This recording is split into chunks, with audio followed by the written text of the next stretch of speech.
হরে কৃষ্ণ, রাধে রাধে, গৌর হরি হরি বল। জয় গোবিন্দ, জয় রাধারানী, রাধে রাধে। আমার আরেকটি নতুন ভিডিওতে আপনাদের সকলকে স্বাগত জানিয়ে আজকের ভিডিওটি এখান থেকে শুরু করছি। আজকে আমরা পার্শ্ব একাদশীর ব্রত মাহাত্ম্য কথা জানব।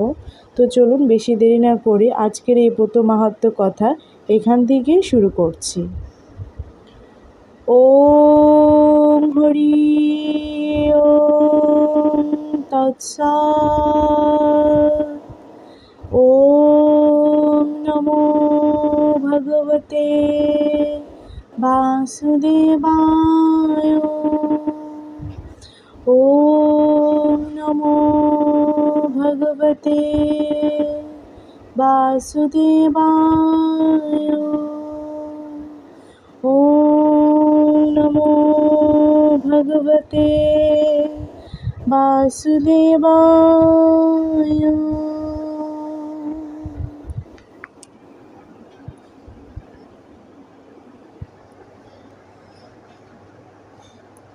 ব্রহ্মবৈবর্ত পুরাণে শুক্লপক্ষের পার্শ্ব একাদশীর মাহাত্ম্য। যুধিষ্ঠির শ্রীকৃষ্ণ সংবাদে এই রকম বলা হয়েছে। যুধিষ্ঠির মহারাজ জিজ্ঞাসা করলেন, হে কৃষ্ণ, ভাদ্র মাসের শুক্লপক্ষের একাদশীর নাম কি এবং এই ব্রত পালনের বিধি কি? ব্রত পালনেই বা কী পুণ্য লাভ হয়? উত্তরে শ্রীকৃষ্ণ বললেন, হে ধর্মরাজ, মহাপুণ্যপ্রদা, সমস্ত পাপহারিণী এবং মুক্তিদায়িনী এই একাদশী বাজপেয় যজ্ঞর থেকেও বেশি ফল প্রদান করে। যে ব্যক্তি এই তিথিতে ভক্তি সহকারে ভগবান শ্রী বামন দেবের পূজা করেন তিনি তিলক পূজিত হন। পদ্ম ফুলে পদ্মলোচন শ্রী বিষ্ণুর অর্চনকারী বিষ্ণুলোক প্রাপ্ত হন।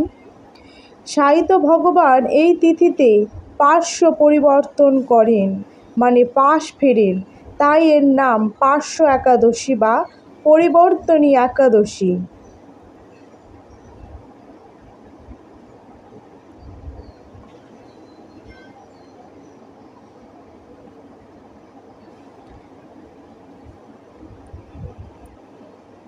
যুধিষ্ঠির মহারাজ বললেন, হে জনার্দন, আপনার এই সকল কথা শুনেও আমার সন্দেহ পূর্ণরূপে দূর হয়নি।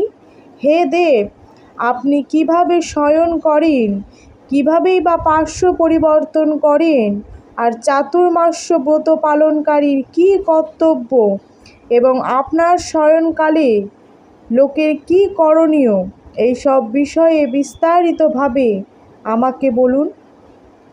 আর কেনই বা দৈত্যরাজ বলিকে বেঁধে রাখা হয়েছিল তা বর্ণনা করে আমার সকল সন্দেহ দূর করুন। ভগবান শ্রীকৃষ্ণ তখন বললেন, হে রাজন, দৈত্যকুলে আবির্ভূত প্রহ্লাদ মহারাজের পৌত্র বালি আমার অতি প্রিয় ভক্ত ছিল। সে আমার সন্তুষ্টি বিধানের জন্য গো ব্রাহ্মণ পূজা ও যজ্ঞাদি ব্রত সম্পাদন করত। কিন্তু ইন্দ্রের প্রতি বিদ্বেষবশত সকল দেবলোক সে জয় করে নেয়। তখন দেবতাগণ সহ ইন্দ্র আমার শরণাপন্ন হয়েছিল। তাদের প্রার্থনায় আমি ব্রাহ্মণ বালক বেশে বামন রূপে বলি মহারাজের যজ্ঞস্থলে উপস্থিত হলাম। তার কাছে আমি ত্রিপাদ ভূমি মাত্রায় প্রার্থনা করেছিলাম। সেই তুচ্ছ বস্তু থেকে আরও শ্রেষ্ঠ কিছু সে আমাকে দিতে চাইলেও আমি কেবল ত্রিপাদ ভূমি গ্রহণেই স্থির থাকলাম। দৈত্যগুরু শুক্রাচার্য আমাকে ভগবান রূপে জানতে পেরে বলি মহারাজকে ওই দান দিতে নিষেধ করল। কিন্তু সত্যাশ্রয়ী বলি গুরুর নির্দেশ অমান্য করে আমাকে দান দিতে সংকল্প করল। তখন আমি এক পদে নিচের সপ্তলোক আর এক পদে উপরের সপ্তভুবন অধিকার করে নিলাম। পুনরায় তৃতীয় পদে স্থান চাইলে সে তার মাথা পেতে দিল। আমি তার মস্তকে তৃতীয় পদ স্থাপন করলাম। তার আচরণে সন্তুষ্ট হয়ে আমি সর্বদা তার কাছে বাস করার প্রতিশ্রুতি দিলাম। ভাদ্র শুক্লপক্ষে একাদশীতে ভগবান শ্রী বামন দেবের এক মূর্তি বলি মহারাজের আশ্রমে উপস্থিত বা স্থাপিত হলো। দ্বিতীয় মূর্তি ক্ষীরসাগরে অনন্তদেবের কোলে শয়ন একাদশী থেকে উত্থান একাদশী পর্যন্ত 4 মাস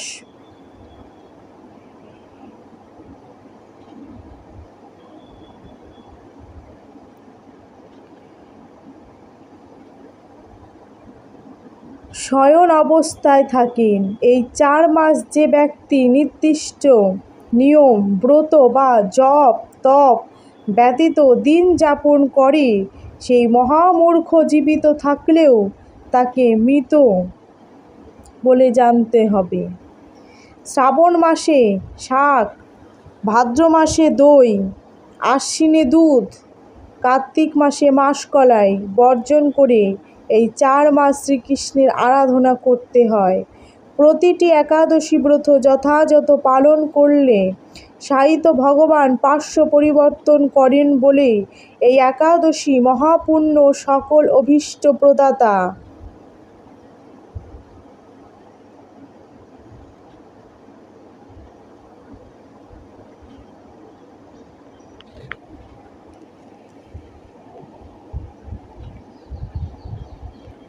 এই একাদশী ব্রত পালনে 1 সহস্র অশ্বমেধ যজ্ঞের ফল লাভ করা যায়। আর আমাদের এই বামন দেবের এটি আমাদের বিষ্ণুর 5মতর অবতার। তো বন্ধুরা, যদি ভিডিওটি ভালো লেগে থাকে